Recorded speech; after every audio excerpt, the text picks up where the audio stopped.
और चले बढ़ते हैं आगे। नागौर लोकसभा चुनाव में बीजेपी और कांग्रेस की दिलचस्प मुकाबला होने वाला है। बीजेपी ने ज्योति मिर्धा को उतारा है मैदान में, और वहीं आपको जानकारी दें कि हनुमान बेनीवाल भी ताल ठोक रहे हैं। नागौर की बीजेपी कैंडिडेट हैं ज्योति मिर्धा, चुनावी जनसभा डीडवाना करने पहुंची हैं। ज्योति मिर्धा दावा कर रहे हैं कि एनडीए 400 पार और राजस्थान में 25 सीटों पर बीजेपी जीत हासिल करेगी। लोकसभा चुनाव की रणभेरी बज चुकी है और चारों ओर प्रचार भी शुरू हो चुका है। हमारे साथ मौजूद हैं नागौर लोकसभा की प्रत्याशी ज्योति मिर्धा। इनसे जानते हैं क्या इनका कार्यक्रम रहेगा और किस तरह से इनकी रणनीति रहेगी। जो लोकसभा के चुनाव है, इसमें क्या रणनीति रहेगी आपकी?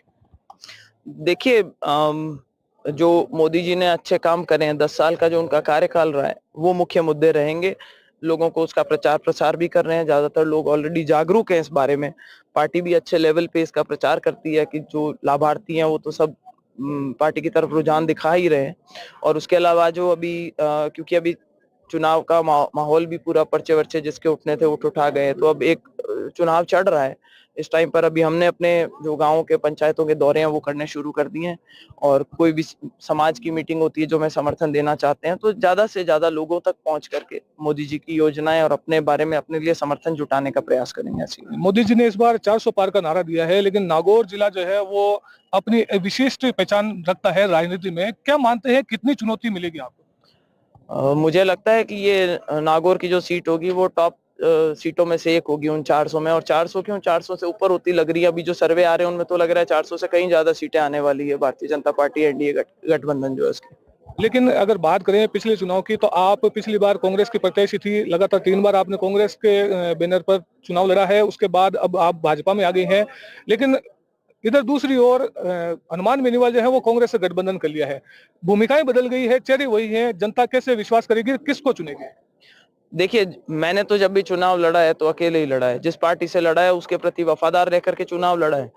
और हनुमान जी जब भी लेकर आए हैं कोई ना कोई अपना फॉर्मूला लेकर के आते हैं कि दो टीम आकर के साथ में मिलकर के अगर एक कैंडिडेट के सामने आती है तो पहले तो ये बता देती है कि वो कमजोर कैंडिडेट है। यहाँ पे जो नागौर जैसी जगह जहाँ पे कांग्रेस हमेशा से बहुत स्ट्रांग मानी जाती थी, नागौर कांग्रेस का गढ़ माना जाता था, वहां पर आज पहली बार आजादी के बाद ऐसा माहौल है कि जो हमारा मतपेटी आएगी उसके ऊपर हाथ का जो चिन्ह है वो है ही नहीं इस बार। तो ये अपने आप में दर्शाता है कि कांग्रेस ने कहीं ना कहीं कंसीड कर दिया, और अपनी सीट गठबंधन में छोड़ देने से मुझे ऐसा लगता है कि आने वाले समय में कांग्रेस को भी बहुत नुकसान होने वाला है। भारतीय जनता पार्टी ये गलती कर चुकी है, उसके काडर को बहुत नुकसान उठाना पड़ा था।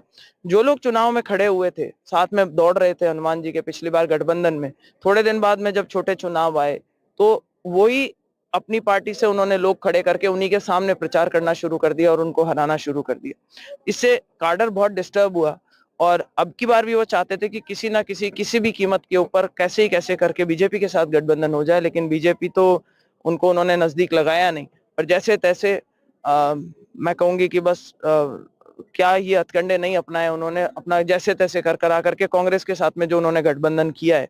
मुझे नहीं लगता, अब उनका गेम भी पब्लिक समझ चुकी है। काट की आंडी एक बार चढ़ती है, अगर एक ही फॉर्मूला आप 2 बार लगाओगे तो पब्लिक को भी समझ में आ जाता है। मुझे नहीं लगता कि इसका कुछ ज्यादा फायदा होने वाला है उनको। राजस्थान में कितनी सीटें? 25 की 25।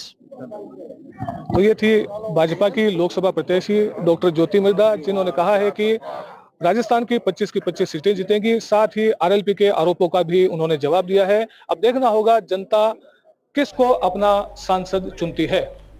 डीडवाना से जहीर अब्बास उस्मानी, एनडीटीवी।